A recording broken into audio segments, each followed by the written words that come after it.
출애굽기 20장 12절에서 17절까지 보려고 합니다. 내 아버지와 어머니를 공경하라. 그리하면 주 내 하나님이 내게 주는 땅에서 내 날들이 길리라. 너는 살인하지 말라. 너는 간음하지 말라. 너는 도둑질하지 말라. 너는 내 이웃을 대적하여 거짓 증언하지 말라. 너는 내 이웃의 집을 탐내지 말라. 너는 내 이웃의 아내나 그의 남종이나 그의 여종이나 그의 소나 그의 낙이나 내 이웃의 소유 중 아무것도 탐내지 말라. 자, 오늘 우리가 읽은 이 말씀을 통해서 율법이 사람에 대해 하는 일, 율법이 사람에 대해 하는 일, 이런 제목으로 말씀을 드리겠습니다. 율법은 크게 두 가지로 이루어졌다고 말씀을 드렸어요. 하나는 하나님에 대한 것이고 다른 하나는 사람에 대한 것이다. 이렇게 말씀을 드렸어요. 하나님에 관한 율법은 우리에게 하나님께서 어떤 분이신지를 이렇게 계시해줘요. 우리가 지난 시간에 살펴본 게 그 내용이죠.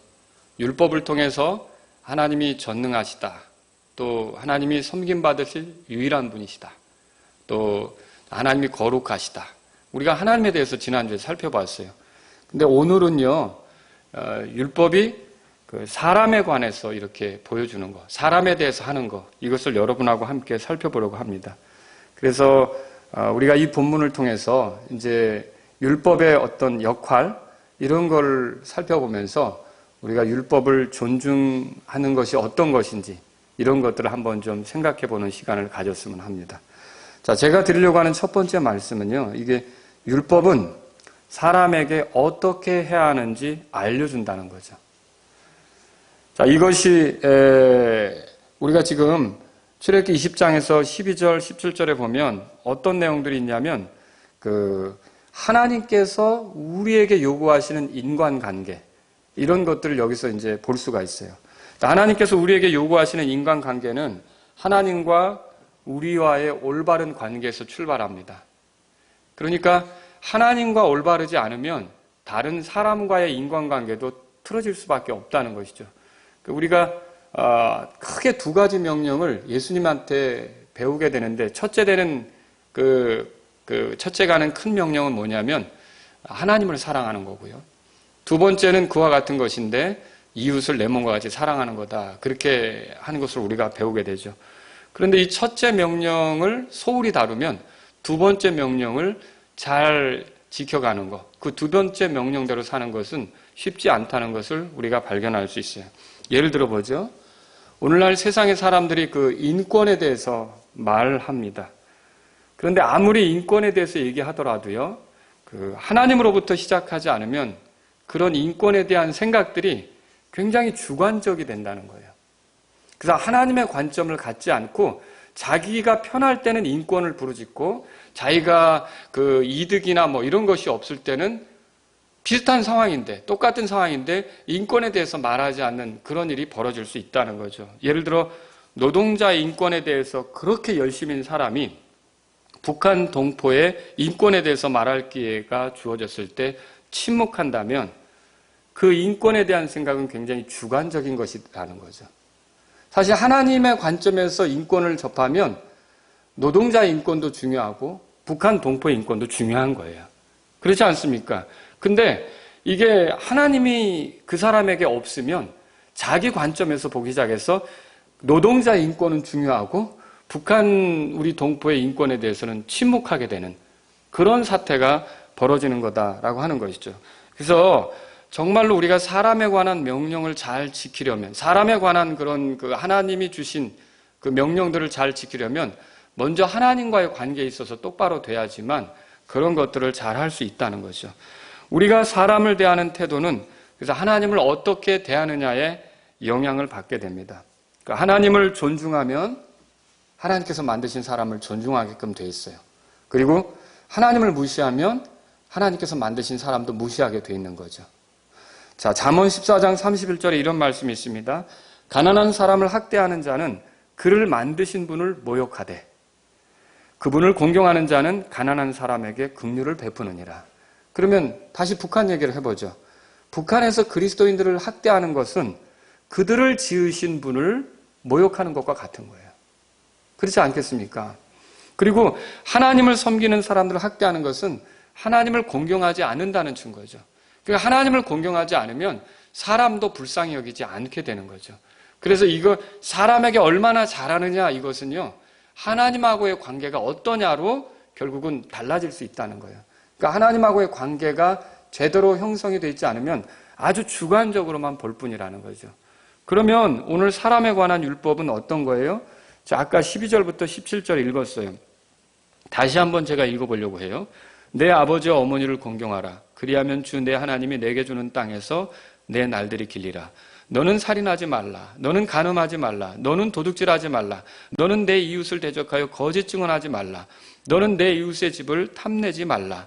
너는 내 이웃의 아내나 그의 남종이나 그의 여종이나 그의 소나 그의 낙이나 내 이웃의 소유 중 아무것도 탐내지 말라. 자, 이게 하나님께서 우리에게 사람을 대할 때 어떻게 해야 하는지 알려주신 거예요. 사람을 대할 때 어떻게 대해야 되는지를 보여주는데, 그러면 우리가 지금 여기 12절부터 17절에 나오는 말씀대로 살면서 사람을 대해야 하는 이유는 뭡니까? 자, 그게 좋아 보이기 때문에 그렇게 대해야 하는 겁니까? 아니면은 그렇게 해야 좀 불편하지 않고 남들에게 해를 끼치지 않으니까 그렇게 대해야 하는 거냐는 거죠. 물론 좋아 보이고요. 불편하지 않고요. 그렇게 해야만 또 해를 끼치지 않는 문제가 생겨요. 그런데 우리가 여기 말하는 12절부터 17절까지의 내용대로 살아야 되는 가장 큰 이유는 하나님께서 그것을 원하시기 때문에 그래요. 그러니까 하나님께서 이렇게 사는 걸 기뻐하신단 말이죠. 그러면 하나님을 존중할 줄 아는 사람은 이것도 당연히 존중하고 이 명령대로 살려고 할 거라는 거죠. 이 나라를 한번 생각해 보세요. 이 나라는 더 이상 간통에 대해 국가가 처벌하지 않게 되었어요. 자, 이미 이게 우리나라에서 이루어진 일입니다. 그래서 간통을 겁내지 않고 또 자신이 범한 간통에 대해 부끄러워하지 않는다면 그 사람은 율법을 존중하는 겁니까? 무시하는 겁니까? 율법을 무시하는 거죠. 히브리서 13장 4절에 보면 이렇게 써 있어요. 잠자리는 더럽히지 말아야 하거니와 음행을 일삼는 자들과 간음하는 자들은 하나님께서 심판하시리라. 그러니까 음행을 일삼는 것을 하나님 기뻐하지 않고요. 잠자리를 더럽히는 것을 하나님은 기뻐하지 않습니다. 자, 세상법이 뭐라고 하든지, 세상법이 어떻게 관대하게 바뀌든지 하나님의 법, 율법을 존중하는 사람은 어때요? 세상법의 영향을 받지 않고요. 간통하려 들지 않을 것입니다.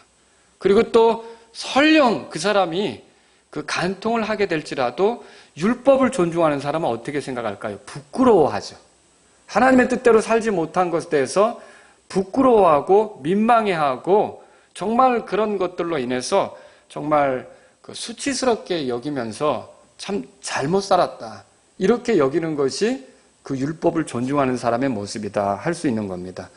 근데 여기서 이제 굉장히 중요한 것을 여러분에게 말씀드리려고 하는데, 율법은 언제부터 시작된 것입니까? 이제 대개 말씀 이렇게 읽어보신 분들은 모세로부터 시작됐죠? 이렇게 말을 해요. 그러나 문자로 된 율법을 받은 게 모세일 뿐이지 그 율법은 처음부터 있었던 거예요. 그러니까 아담과 이브 때부터 율법이 있었던 거라는 거예요. 우리는 이걸 알아야 돼요. 이게 제 얘기가 아니고요. 성경에 나온 말이에요.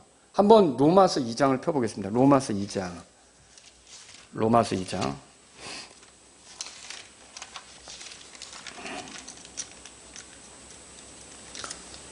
그래서 율법을 경시하는 거는 지난번에 말씀드린 것처럼 율법을 주신 분이 누구냐? 하나님이 주셨잖아요.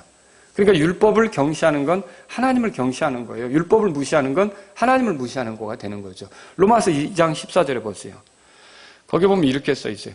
율법을 소유하지 않은 이방인들이 본성을 통해 율법 안에 들어있는 것들을 행할 때에 이런 사람들은 율법을 소유하지 않아도 자기에게 율법이 되나니.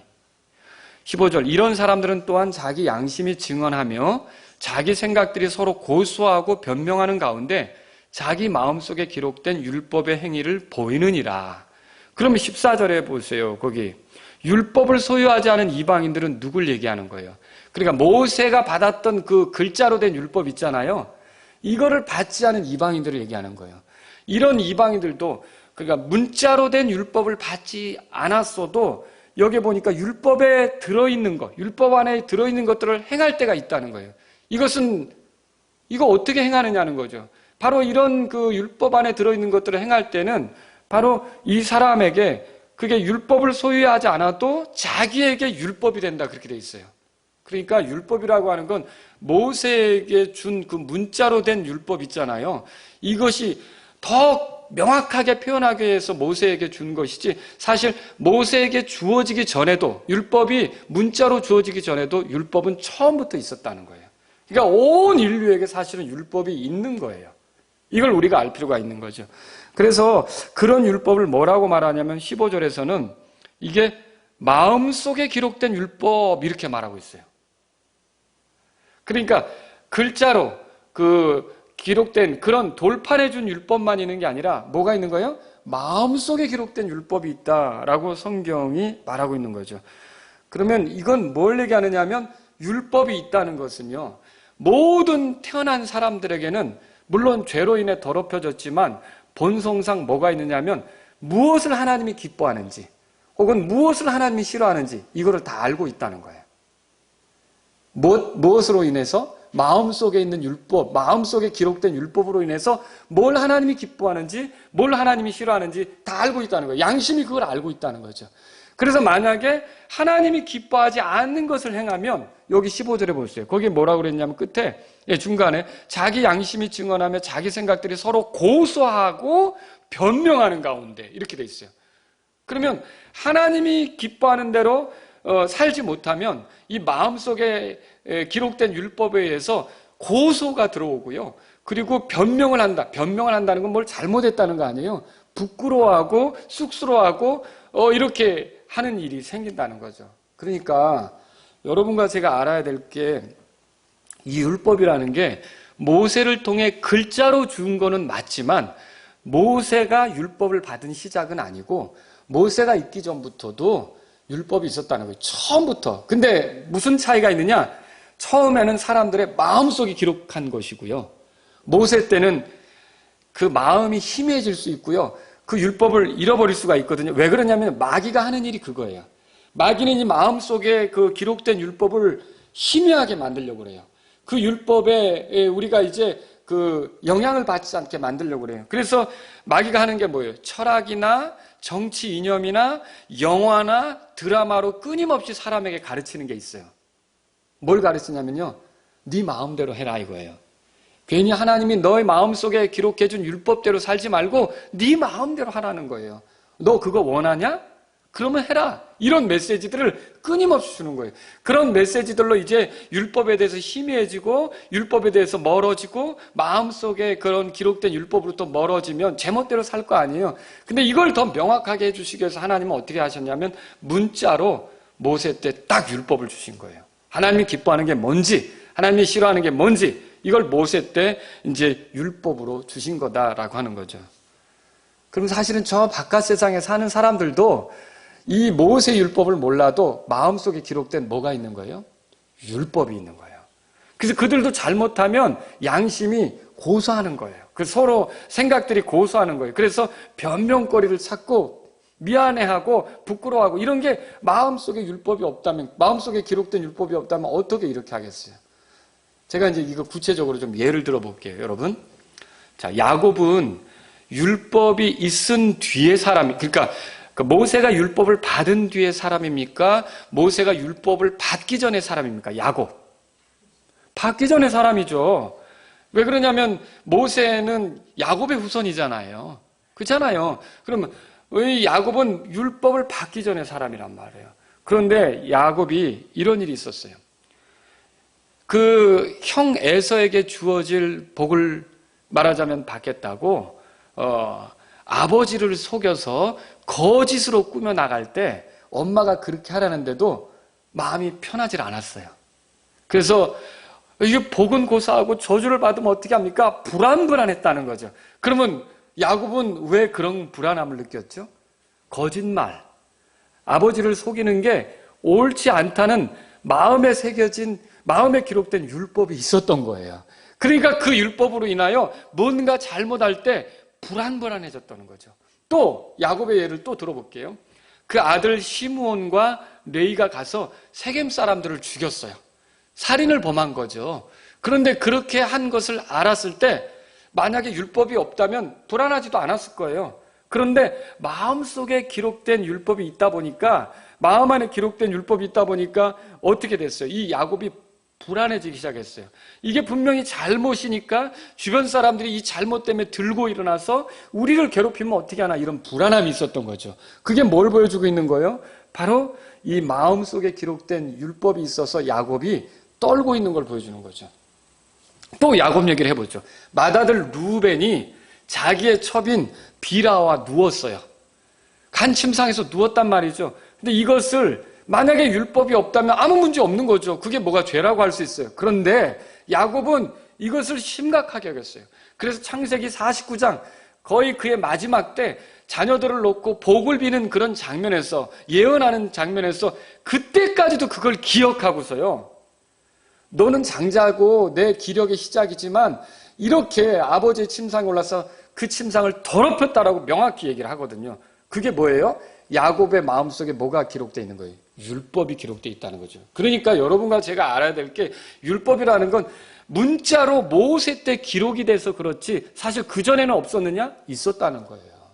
아시겠죠? 아브라함 때부터 있었고 또 아담 때부터 있었고 노아 때도 있었고 계속 사람들은 율법을 가지고 있었단 말이에요. 에녹 때도 있었던 거고요.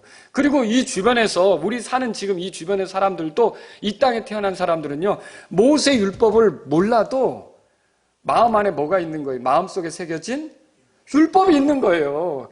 그래서 그게 희미해지는 거예요. 그 잘못된 철학, 잘못된 이념 교육, 그리고 영화나 이런 드라마를 보면서 그 율법이 희미해지는 거예요. 그런데 이 성경을 드러내면 율법이 뭔지를 더 정확하게 알겠죠. 그러나 그렇지 않더라도 그 마음속에 새겨진 율법을 주변 사람들이 다 가지고 있는 거예요. 그래서 부끄러운 일을 하면 어때요? 이렇게 수갑 차고 검찰에 출두하면 부끄러워서 얼굴을 가리고, 이런 게 왜 생기는 거예요? 그 변명할 그런 그 부끄러운 거리가 왜 생기느냐는 거죠. 이건 그 사람들 안에 마음속에 새겨진 율법이 있기 때문이다, 그런 거죠. 자, 오늘날 우리가 마음속에 기록된 율법을 무시할 때 그러면 어떤 일이 벌어질까요? 지금 우리 주변을 보세요. 마음속에 기록된 율법을 무시할 때는요, 자, 율법을 어기는 일에 대해서 두려워하지 않습니다. 도둑질하거나 간음하거나 뭐 이런 것들을 두려워하지 않는단 말이에요. 남의 것을 탐내거나 이런 걸 두려워하지 않는다는 거예요. 또 그렇게 해놓고도 어때요? 부끄러워하지도 않는다는 거죠. 그리고 그렇게 하면서 남 탓을 한다는 거죠. 간음을 해놓고 내 아내가 나에게 잘못해주니까 내가 그렇게 했지라고 남 탓을 하는 거예요. 이게 마음속에 기록된 율법을 무시하는 사람의 특징이죠. 그리고 어때요? 자기는 죄를 져놓고 다른 사람의 죄를 크게 떠들면서 자기 죄가 드러나지 않게 하려고 하는 시도를 해요.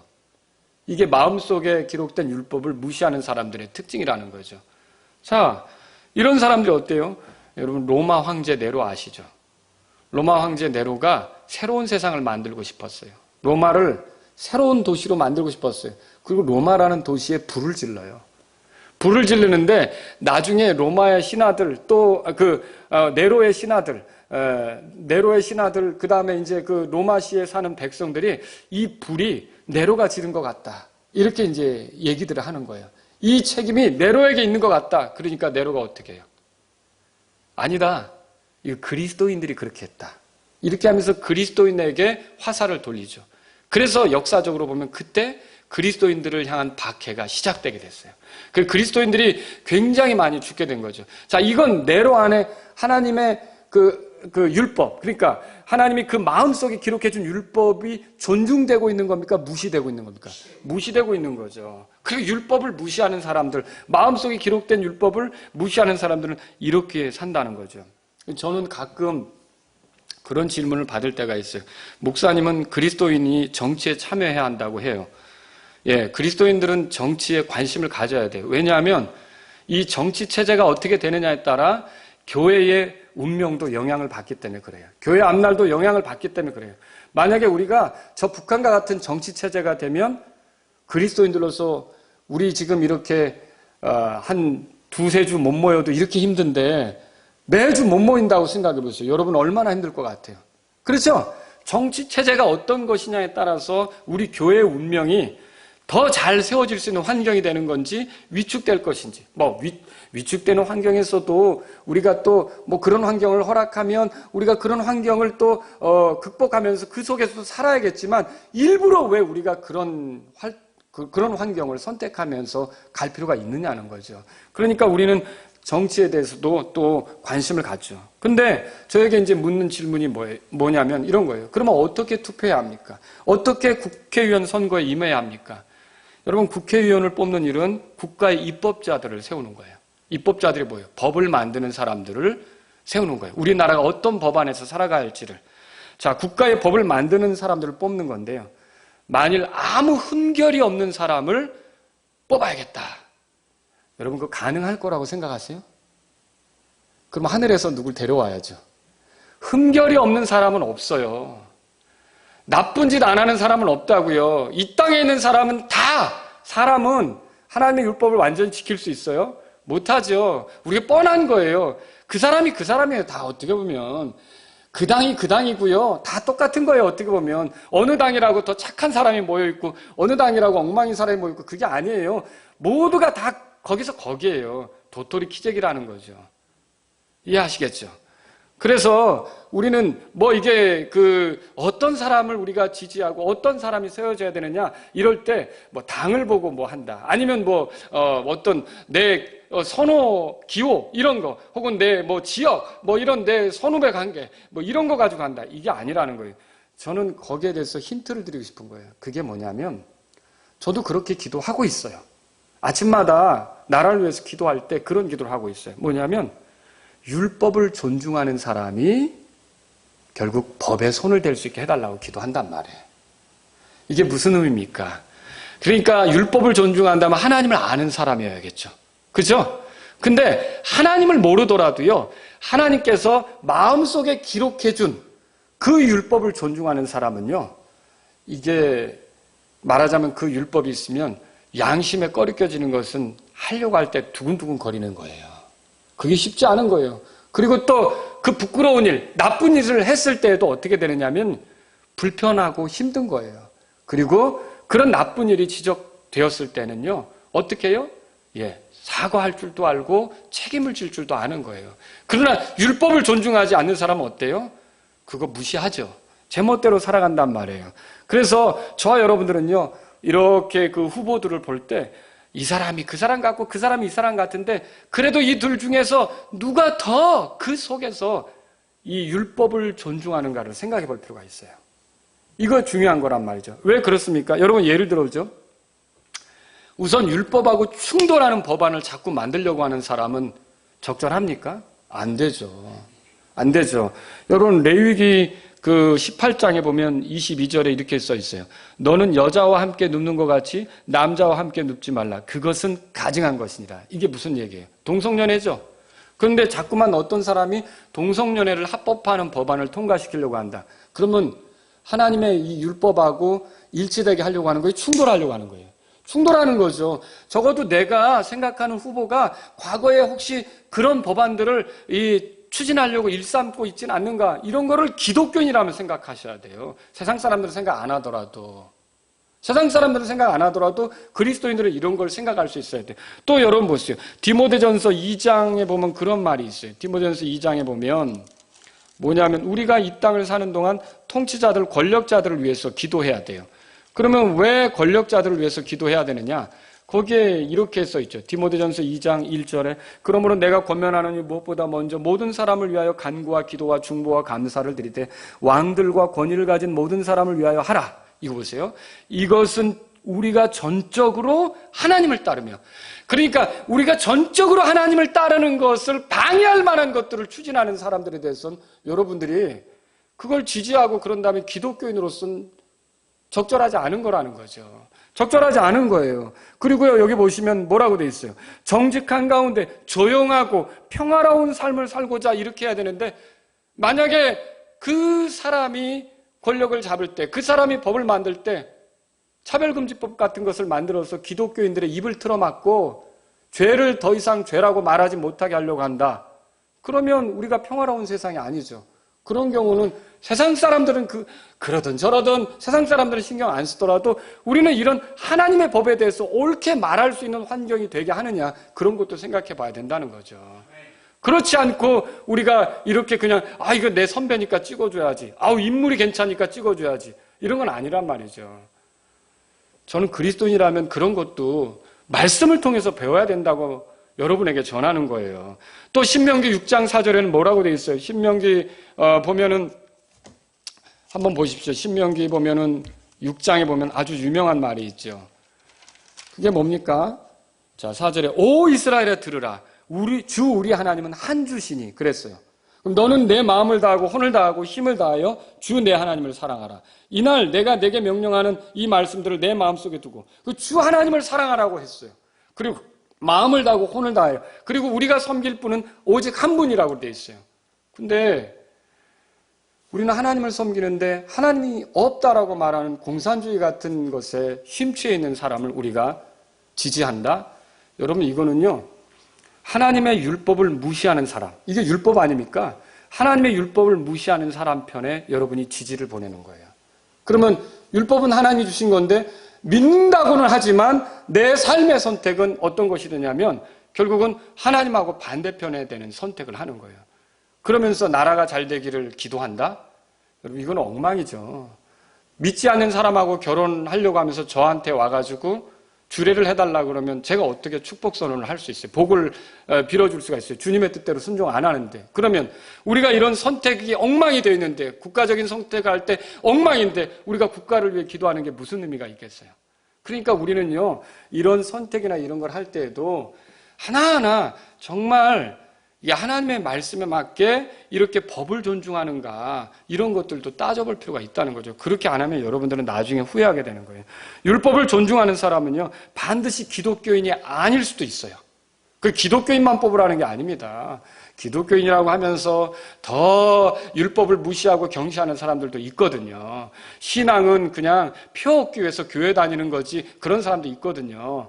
정말로 중요한 건 뭐예요? 기독교인이 아니더라도 어떤 사람은요, 이 마음속에 기록된 율법 때문에 자기 행동을 이렇게 함부로 하지 않으려고 하는 사람이 있다는 거죠. 그리고 뭔가 잘못을 했을 때는 어때요?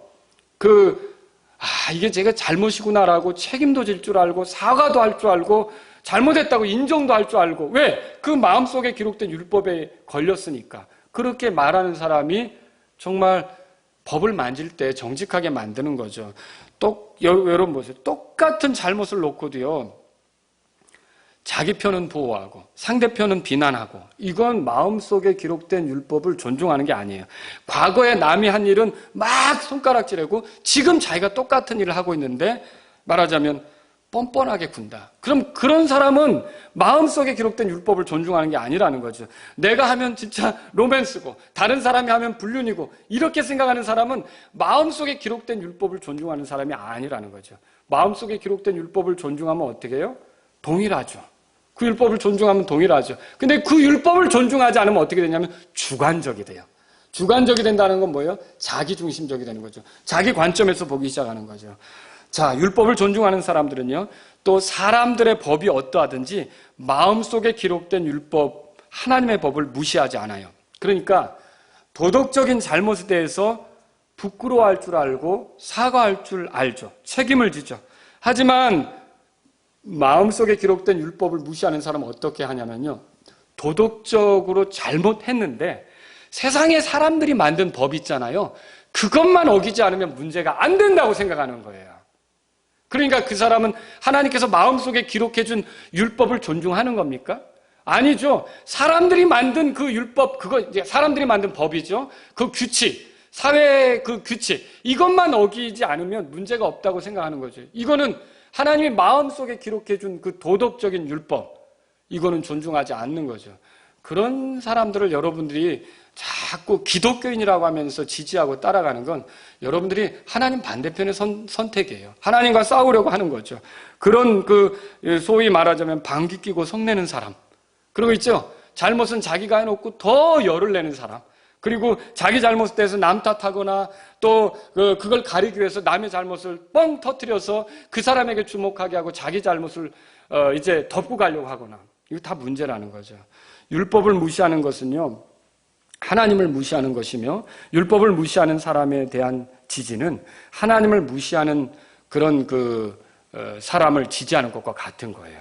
그래서 사람은 다 똑같습니다. 거기서 거긴데, 그래도 우리가 조금 더 이렇게 사람들을 살펴볼 때 누가 하나님의 법과 충돌하지 않는 그런 법안들을 세우려고 하는가, 또 누가 어떤 잘못을 했을 때, 도덕적인 잘못을 했을 때 사회적인 법이 어땠든 자기가 정말 잘못했다고 정직하게 인정하고 시인할 줄 아는가, 자기에 대한 책임을 지려고 하는가, 이런 것들을 우리가 봐야 된다는 거죠. 그리고 또 이게 자기 잘못에 대해서 남들 탓하기보다는 얼마나 정직하게 이렇게 하려고 하는가.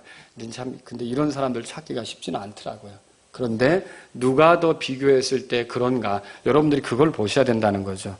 자, 여러분, 우리가 이렇게 하나님의 율법을 존중한다면 하나님의 율법을 무시하는 사람들과 한편이 되거나 그들과 함께 서거나 그들과 함께 앉거나 그들과 같이 가려고 해서는 안 돼요. 시편 1편 1절 2절 읽어보신 적 있잖아요. 제가 읽습니다. 경건치 아니한 자들의 계획대로 걷지 아니하고, 경건치 아니한 자들의 계획대로 걷지 아니하고, 그 길로 가지 않고요, 죄인들의 길에 서지 않고, 그 죄인들이 있는 그 자리에 있지 않고요, 조롱하는 자들의 자리에 앉지 아니하는 사람은 복이 있나니 그는 주의 율법을 기뻐하며 그분의 율법을 밤낮으로 묵상하는도다. 이렇게 돼 있어요.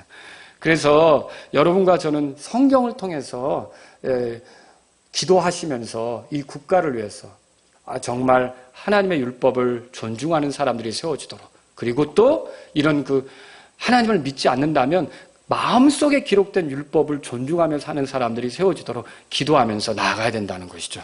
사람에 관한 율법을 요약하면 뭐라고 할 수 있어요? 한마디로 너는 내 이웃을 내 자신과 같이 사랑하라. 여기 지금 우리가 읽은 출애굽기 20장에 나오는 이 모든 12절에서 17절까지의 말씀은 한마디로 말하면 이웃 사랑하라는 거예요. 부모 공경하고, 살인하지 말고, 간음하지 말고, 도둑질하지 말고, 거짓 증거하지 말고, 탐내지 말고, 이거 다 이웃을 사랑하라는 거죠. 이웃을 사랑하라는 거예요.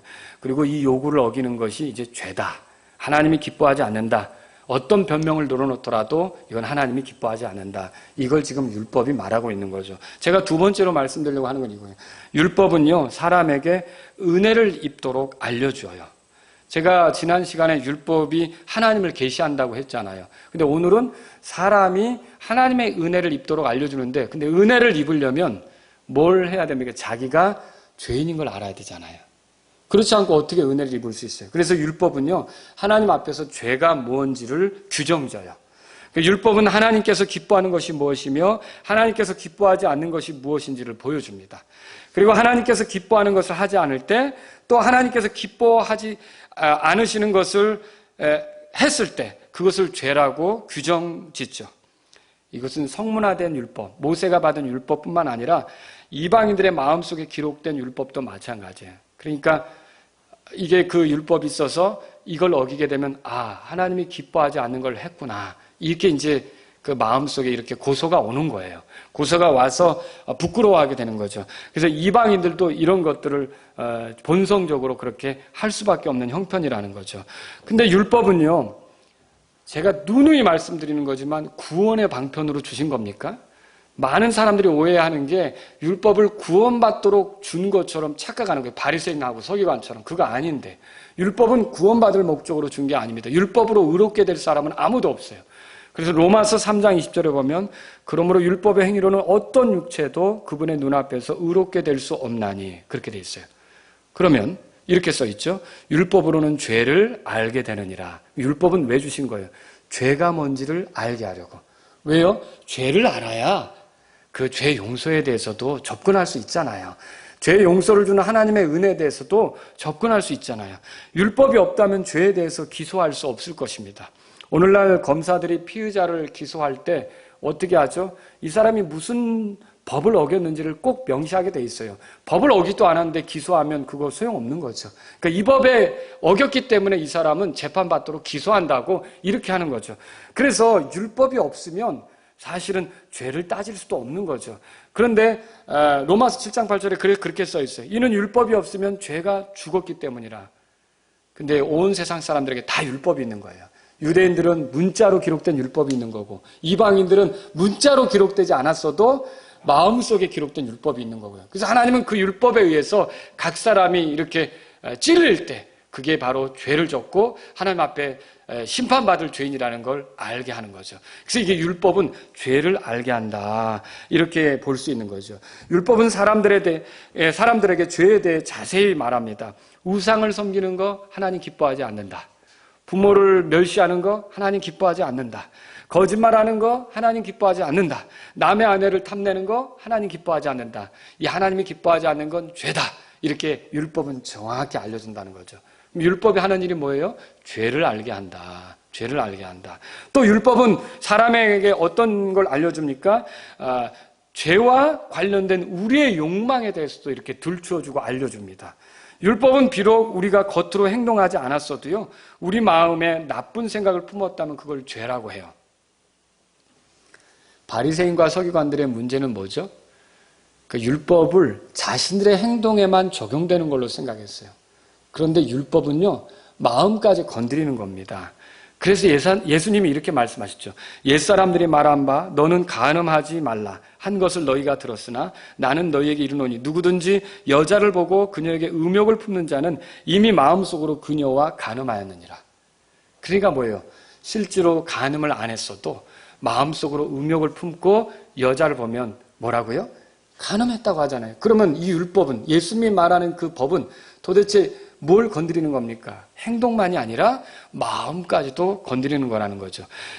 그래서 우리가 율법의 특징이, 이게 율법이 우리 마음속에 있는 잘못된 욕망까지도 알게 하는 게 율법이라는 걸 배울 수 있는 거죠.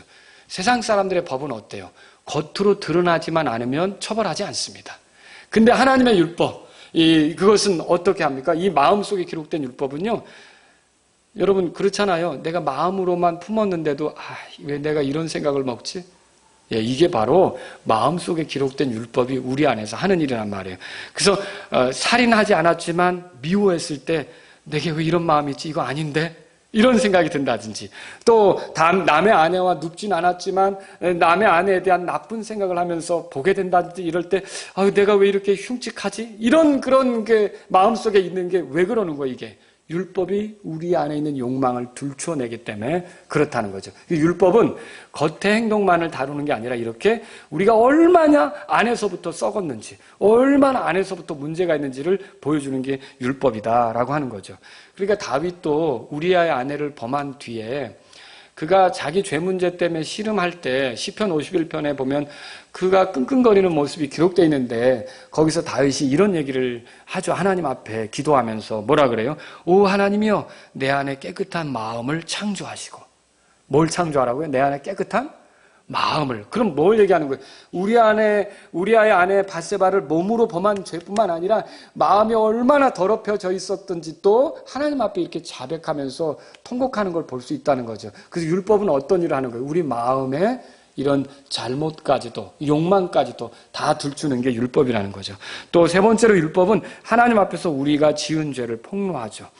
율법으로 말미암아 죄의 활동이 우리 안에 있다고 로마서 7장 5절에 말하는데, 놀랍게도 죄는 이게 어떻게 더 잘 드러나는가 보니까, 이게 죄가 드러나는 게 율법에 의해서 죄가 더 잘 드러나더라고요. 그러니까 율법이 없었다면, 율법이 하지 말라고 한 그런 말을 몰랐다면 우리가 더 관심 없이 살았을 텐데, 희한하게 율법이 하지 말라고 하면 우리는 이상하게 이게 타락한 본성이 있어서 더 하게 되는 그런 것들이 있단 말이죠. 그래서 우리가 그러면 율법이 뭐가 문제가 있느냐? 그건 아니고, 율법이 뭐가 잘못이 있느냐? 그건 아니고, 우리의 부패한 본성이 이렇게 율법을 알게 될수록 어떻게 되냐면 사실 더 적나라하게 드러난다는 거죠. 그래서 로마서 7장 13절에 이렇게 써 있어요. 그러면 선한 그것이 내게 사망을 이루었느냐? 결코 그럴 수 없느니라. 오직 죄가 죄로 드러나기 위하여 선한 그것을 통해 내 안에서 사망을 이루었나니 이것은 죄가 명령을 통해 넘치도록 죄로 충만하게 하려 함이라. 그래서 결국 이 명령을 통해 죄가 더 분명하게 드러나는 걸 알 수 있는 거죠. 그러니까 율법은 우리가 얼마나 죄 가운데 있는지를 더 명백하게 우리의 지은 죄를 폭로해 주는 거예요. 그리고요, 율법은 이제 하나님 앞에서 우리가 유죄라는 것도 보여줘요. 그래서 로마서 3장 19절에 보면 이렇게 써 있어요. 이제 우리가 알거니와 율법이 어떤 것들을 말하든지 그것은 율법 아래 있는 자들에게 말하나니 이것은 모든 입을 막아 온 세상에 하나님 앞에서 유죄가 되게 하려 함이라. 율법은 모든 사람이 하나님 앞에 유죄가 되게 합니다. 때문에 정직하게 율법을 존중하는 사람은 자기가 유죄다, 자기가 죄가 있다, 자기가 죄인이다, 이걸 인정하게 되죠. 그러면 죄가 인정하게 되면 그 다음에 쉬워지는 게 뭐냐면요, 하나님의 은혜를 받아들이는 게 쉬워지는 거예요. 그래서 율법이 사실 하는 일은 뭐냐면 은혜로 이끌기 위해서, 은혜로 나아가기 위해서 우리의 죄를 밝히고 우리가 유죄가 됐다고 하고 우리의 죄가 뭔지를 알게 하고 이런 역할을 하는 게 율법이다라고 하는 거죠. 그래서 만약에 율법을 무시하는 사람은 어때요? 자기 죄에 대해서 관대하죠. 또 공정한 저울추가 없는 것과 같아요. 그래서 자기가 유죄라는 걸 무시하죠. 용서를 가져다 주시는 그리스도의 피를 알아보지 못하게 되는 거예요. 그래서 마치 그 의사 앞에서 나는 괜찮다라고 몸부림치면 의사가 도와주겠어요? 못 도와주죠. 그런 꼴이에요. 그 율법을 통해 자기가 죄인이라는 걸 알아야 예수님이 도와주는데 이게 결국은 뻔뻔하게 굴고 저 사람이 죄인이지 왜 내가 죄인이냐 이렇게 큰 소리치고 이렇게 하다 보니까 이 은혜로부터 멀어지는 거예요. 그래서 율법은 이렇게 죄를 알게 해서 은혜로 이끄는 역할을 하는 게 율법이다. 그러니까 율법이 어떻게 보면 우리를 아프게도 하지만 은혜로 이끄니까 선한 일을 하고 있는 거예요. 선한 일을 하고 있다는 것이죠. 그걸 우리가 알 수 있는 거죠. 오늘 말씀을 정리합니다. 사람들이 예수님에 대해서 들어도 반응하지 못하는 이유는 뭘까요? 죄인을 위해 하신 일을 들어도 꿈쩍하지 않은 이유는 뭘까요? 예수님이 십자가에서 엄청난 일을 하셨다고 들려주어도 그냥 막대기같이 있는 이유는 뭘까요? 시장터에서 피리를 불어도 춤추지 않는 그런 아이들처럼 그렇게 있는 이유는 뭘까요? 그게 다른 게 아니라 율법 앞에 서보지 않았기 때문에 그래요. 율법을 모르기 때문에 그래요. 율법을 무시하기 때문에 그래요. 율법을 버리고 자기 중심적이 되었기 때문에 그래요.